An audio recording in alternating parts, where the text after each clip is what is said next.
అలీ గారు, గురువు గారు బాగున్నారా సార్? బాగున్నాను శిష్యురాల. ఎస్ సార్, మన షో ఒకటి ఉంది సార్, టాక్ షో, ఎప్పటికీ ఫర్ ఎవర్ ట్రెండింగ్ షో.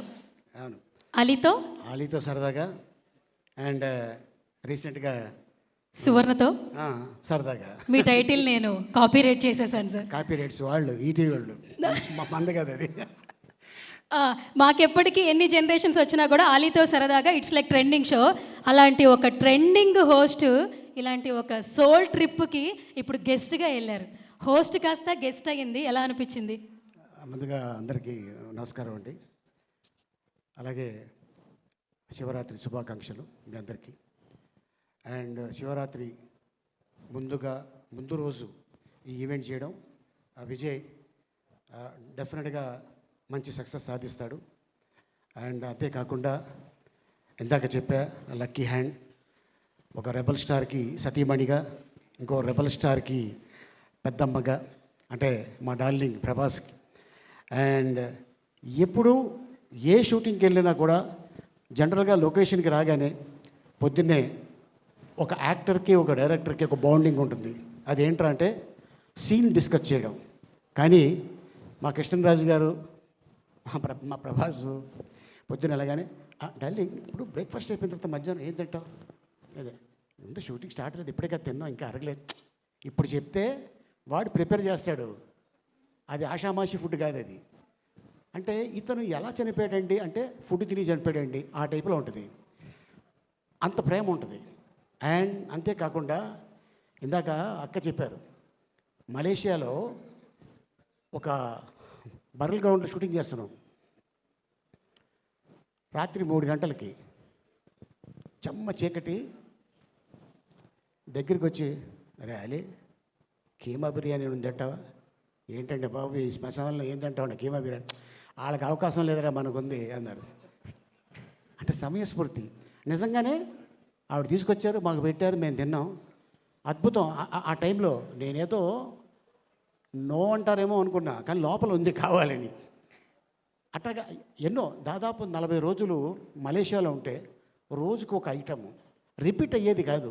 మరి ఆ చేతిలో మరి ఏముందో, అందుకే ఆయన అలా పడిపోయాడు అంతే, మా అక్క చేతిలో ఆయన. అండ్ అంతేకాకుండా విజయ్ ఈ సోల్ ట్రిప్కి మమ్మల్ని తీసుకెళ్ళటం, అలాగే నిర్మాతలు ఆయన మీద ఎంత నమ్మకం ఉంటే ఈ ఎపిసోడ్ల మీద ఈ ఆర్టిస్టుని తీసుకెళ్ళటం, జగపతి బాబు గారు, శ్రీకాంత్, నేను, అలాగే ఆకాష్ పూరి, అలాగే రాజశేఖర్ గారు పిల్లలు, అలాగే ఇంకొక అమ్మాయి. అండ్ ఇలాగ ఎంతోమంది 6 ఎపిసోడ్లు చేసిన విజయ్, నాకు తెలిసి ఇది 600 ఎపిసోడ్లు చేయాలని నేను ఆశీర్వదిస్తున్నాను. And all the best Vijay. ఇది డెఫినెట్గా మంచి కాన్సెప్ట్ అవుతుంది, మంచి పేరు వస్తుంది. జనరల్గా ఎవరైనా వస్తే ఒక గెస్టు కూర్చొని 1-2 మాట్లాడుకోవటం, కానీ తను ముందుగా అక్కడ దొరికే ఫుడ్ ఏంటి, అక్కడ కల్చర్ ఏంటి, అదంతా చూసుకొని తిరిగి వచ్చి మాకు చెప్పాడు. ఒక్కొక్క ఆర్టిస్ట్కి ఒక్కొక్క చోట. ఇప్పుడు జగపతి బాబు గారు ఒక ఏరియా, శ్రీకాంత్ గోవా ఆ పక్కపక్కన విలేజ్లు, అలాగే నేను కూర్గ్ అని కర్ణాటకలో ఒక ప్లేస్లో తీసుకెళ్ళాడు, అలాగే ఆకాష్ పూరి కులు మనాలి, ఇలాగా రకరకాల ఏరియాల్లో వెళ్ళి తను రిక్కీ చేసి ఆ తర్వాత మమ్మల్ని అందరినీ తీసుకెళ్ళి, సార్ ఇక్కడ ఈ ఫుడ్ ఫేమస్ అంటే మీకు అదేసు, నేను ఆల్రెడీ వచ్చాను కాబట్టి చెప్తాను సార్, అందుకోసం మిమ్మల్ని ఇక్కడ తీసుకొచ్చా. అండ్ ఇంకోటి ఏంటంటే ఆ సోల్ ట్రిప్లో ఆ పైన ఒక డిజైన్ ఇచ్చారు, చూసారు వాళ్ళు, కొండలు అప్ అండ్ డౌన్ ఉన్నాయి. మన జీవితాల్లో కూడా ఒడిదుడుకులు ఉంటాయి, సక్సెస్ ఉంటుంది, ఫెయిల్యూర్ ఉంటుంది, కానీ మన హార్ట్ బీట్ కూడా ఇలాగే ఉంటుంది. ఇలాగ వెళ్ళిందంటే మనం లేవు. సో అట్టాగా ఆ సోల్ ట్రిప్పు తను డిజైన్ చేయటం. అండ్ ఇంతకాలం నిజంగానే ఇందాక శ్రీకాంత్ చెప్పినట్టు, మేము వెళ్ళిన ఏరియా అయితే మాన్సూన్ అంటే అక్కడ చూడాలి, వర్షాలంటే అక్కడే చూడాలి. కుండపోత వర్షం దాదాపు 48 గంటలు మేము అక్కడ ఉంటే 46 గంటలు పడింది. నాతో పాటు మా ఆవిడ కూడా వస్తారంటే తీసుకెళ్ళా. ఒక విలేజ్లో పెద్ద చెరువు ఉంది, ఆ చెరువు పక్కన ఒక రూమ్ ఇచ్చాడు మాకు, దానిపైన రేకు షెడ్డు. వర్షం పడుతుంది, ఆ సౌండ్కి నిద్ర రావట్లా. ఇది ఇలాగే కంటిన్యూ పడితే పక్కన చెరువు ఉంది, పొద్దున్న లేచేసరికి మనం కూడా తేలుతుంటామా అన్న అని పడుకోలేదు మేము. చెప్పా, మేము రాత్రి అంతా పడుకోలేదు సార్ ఈ సౌండ్కి. అదే వర్షం అండి బాబు, అది ఎవడో బిందుతో పోసినట్టే అంత సౌండ్ ఉండేది. మొత్తానికి ఎంజాయ్ చేసాం. అండ్ డెఫినెట్గా ఈ కాన్సెప్ట్ మీ అందరికీ బాగా నచ్చుతుంది. అంటే మా ఫెయిల్యూర్సు, మా సక్సెస్సు, మేము పడిన అవమానాలు, మేము పడిన మాటలు, అండ్ మేము పడిన ఆనందాలు, అలాగే మాకు ఎన్నో ప్రశంసలు వచ్చిన అవన్నీ షేర్ చేయడం జరిగింది.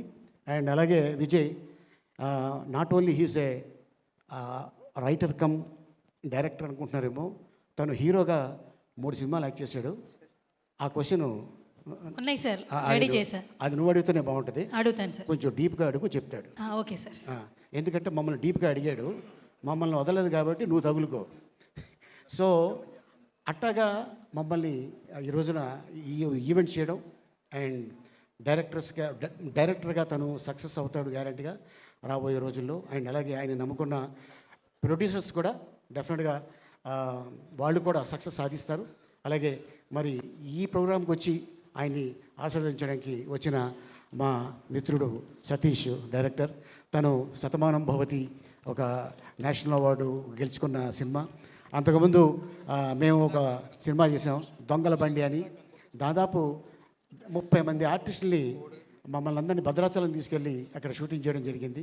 తర్వాత వాళ్ళ అబ్బాయితో ఒక సినిమా చేశాడు, అది కూడా సక్సెస్ సాధించాలని కోరుకుంటున్నాను. త్వరలోనే మళ్ళీ ఇంకో సినిమా కూడా తన డైరెక్షన్లో స్టార్ట్ అవుతుంది. ఇది అద్భుతమైన అవకాశం ఇచ్చినందుకు మీ అందరికీ ధన్యవాదాలు. అలాగే విజయ్ గారికి all the best. Thank you so much. Yes sir, చివరిగా ఒకే ఒకటి సార్, లాస్ట్ చిన్నది. అంటే ఇప్పటి వరకు మీరు చాలా వర్డ్స్ మాట్లాడుతూ ఉంటారు. ఆ పదాలకి ఎన్ని జనరేషన్స్ కూడా కొన్ని అర్థాలు తెలియదు. అంటే అప్పుడు ఎంద చాట, తర్వాత కాటరవల్లి, ఇప్పటికీ అర్థాలు తెలియదు సార్. ఇక్కడ జిరమప్పో, జింగిజార జిరమప్పో అంట. ఆ పదాలకే అర్థాలు తెలియదు సార్. ఈ పదాలకి నెక్స్ట్ జనరేషన్స్కైనా అర్థాలు తెలుస్తాయా, తెలియవా? అంటే మనకి రేడియో ఉంది కదా, అది అక్కడక్కడ విలేజెస్లో ఒక పెద్ద సౌండ్ బాక్స్లో పెట్టేవారు. దాంట్లో టీ టీడీ టీడీ అని వచ్చేది మ్యూజిక్. అంటే రేడియో స్టార్ట్ అవుతుంది రోయ్ ఆకాశవాణి అని ఒక వార్తలు చెప్పేవాడు, 1, 2 పాటలు వేసేవాడు. ఇప్పుడు సిలోన్ నుంచి వార్తలు వింటారు. సిలోను ఎక్కడ? శ్రీలంక. అసలు ఎవరికి అర్థమవుతుంది? అర్థమయ్యేది కాదు సార్. మీరు అదే అడిగాడు విజయ్ గారు, సార్ మీరు వర్డ్స్ వాడతారు కదా, అదేంటది, దానికి ఏమైనా లిపి ఉందా అన్నాడు. దానికి లిపి ఉందో లేదో నాకు తెలియదు, కానీ నేను చెప్పే డైలాగులకి నో లిపి. సో అట్టాగా అది జనాల్లో వదిలేను, అది సక్సెస్ అయ్యింది. ఎక్కడికి వెళ్ళినా కూడా ఎంత పిల్లాడు కూడా చేటగాడు అంటాడు నన్ను చూసి. సో అట్టాగా ఒక పాట వచ్చేది, అదేంటంటే నాకు కూడా అర్థమయ్యేది కదా, కానీ సౌండింగ్ బాగుంది. కెరమప్పో జింగజారి కెరమప్ప, కెరమప్పో జింగజారి కెరమప్ప, అజ్జుల్లా గుజ్జుల్లా గుమ్మాలకిడి గుమ్మప్పో, గుమ్మప్పో గుమ్మప్పో అని వచ్చేది. గుమ్మప్ప అని అర్థమైంది, అజ్జుల్లా అని గుర్తయింది, ఏదో అబ్దుల్లా లాగా వినపడుతుంది. అట్లాగా ఆ పాట. That's it. Thank you so much Ali గారు.